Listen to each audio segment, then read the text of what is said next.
Bharatiya Janata party के प्रत्याशी ने आज अपने अपने पर्चे दाखिल कर दिए। आंवला के प्रत्याशी व सांसद धर्मेंद्र कश्यप, बरेली के प्रत्याशी छत्रपाल ने कलेक्टर में अपना अपना नाम दाखिल किया। आज के दिन डिप्टी सीएम केशव प्रसाद मौर्य व प्रदेश के जल शक्ति मंत्री स्वतंत्र देव सिंह खास मेहमान रहे। भी है और भविष्य भी है। और हमारे विधान लोकसभा के चुनाव में कोई विधानसभा स्तर का दायित्व निभा रहा होगा, कोई मंडल स्तर का निभा रहा होगा, किसी भी स्तर पर आप जो दायित्व निर्वहन करने वाले मेरे प्राणों से प्रिय कार्यकर्ता साथियों, केशव प्रसाद पहले कार्यकर्ता है, बाद में उप मुख्यमंत्री है। और आज जब मुझे सूचना मिली कि मेरे भाई और मेरे मित्र और सांसद और 2024 में फिर से राष्ट्रीय नेतृत्व ने उन्हें प्रत्याशी बना करके भेजा है और मुझे नामांकन में शामिल होने जाना है, तो मेरे खुशी का ठिकाना नहीं रहा। मैं पूरे विश्वास से कह सकता हूं 2024 में लोकसभा की 80 सीटें उत्तर प्रदेश की हम लोग जीत रहे हैं। 80 की 80। देश में 370 प्लस कमल खिल रहे हैं और 400 से अधिक भाजपा गठबंधन के हमारे साथी जीत रहे हैं।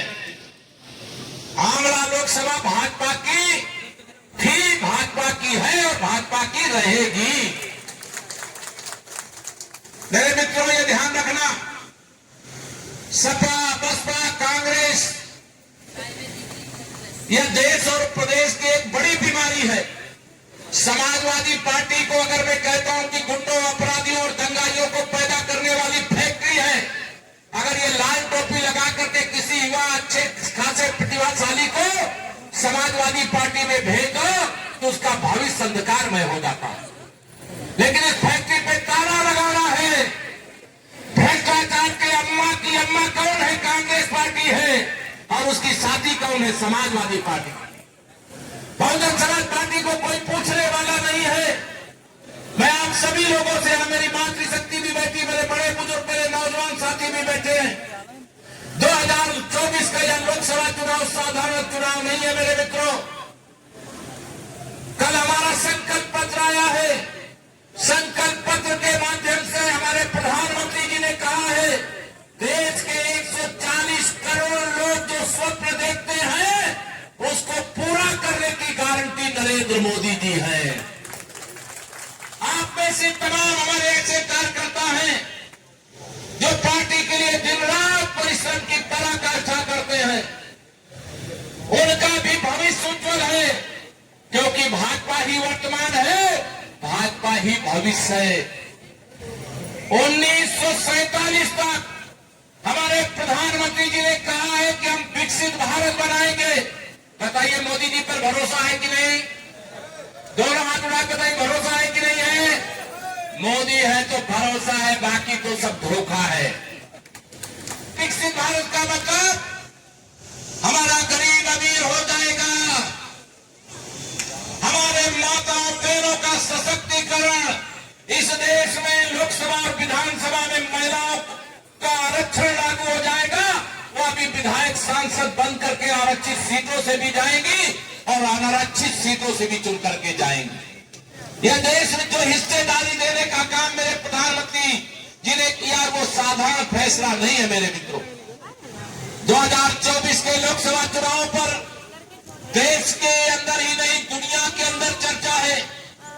विश्व का सबसे शक्तिशाली नेता कौन है? बताओ, दोनों हाथ उठा के बताओ, कौन है? विश्व का सबसे प्रभावशाली नेता कौन है? विश्व को दिशा दिखाने वाला नेता कौन है? माननीय नरेंद्र मोदी जी हैं। और पूरी दुनिया देख रही कि 2024 के लोकसभा चुनाव में जो पूरे विश्व को रास्ता दिखाता है, उसके समर्थन में देश का कैसा समर्थन है। हम आंवला सहित 80 लोकसभा सीटें जीतना चाहते हैं, लेकिन विपक्षी प्रत्याशियों की 2024 में जमानत जब्त भी कराना चाहते हैं। तैयार हो? सब लोग हाथ उठा के बताओ, तैयार हो? मेरे प्रधानमंत्री जी ने एक निवेदन किया आप सब कार्यकर्ता मित्रों से, चाहे मंच पर मैं भी कार्यकर्ता हूं, मंच पे जो बैठे वो भी कार्यकर्ता है, सामने जो बैठे वो भी कार्यकर्ता, सभी कार्यकर्ताओं से एक अपील किया है। हमारी संसद में जब 2 सीटें थी, 2 सांसद जीत करके आए थे, तब भी हम जब हम बहुमत में आएंगे तो अयोध्या में रामलला की जन्मभूमि पर भव्य मंदिर बनाएंगे। बताइए 500 साल बाद वो संकल्प पूरा हुआ कि नहीं पूरा हुआ? किसने पूरा किया? मोदी जी ने पूरा किया। हमारा संकल्प था कि जम्मू कश्मीर से धारा 370 को हटाएंगे। हटी कि नहीं हटी? धारा 370 किसने हटाया? माननीय मोदी जी ने हटाया। तीसरा जो हमारा संकल्प पत्र है, उस संकल्प पत्र में हमारे नेतृत्व में देश से वादा किया है कि हमारे तीसरा जो वैचारिक मुद्दा है सामान्य नागरिक संहिता का, वो सामान्य नागरिक संहिता देश में भारतीय जनता पार्टी गठबंधन 400 पार सामान्य नागरिक संहिता भी लागू करने का काम करेंगे। एक देश एक चुनाव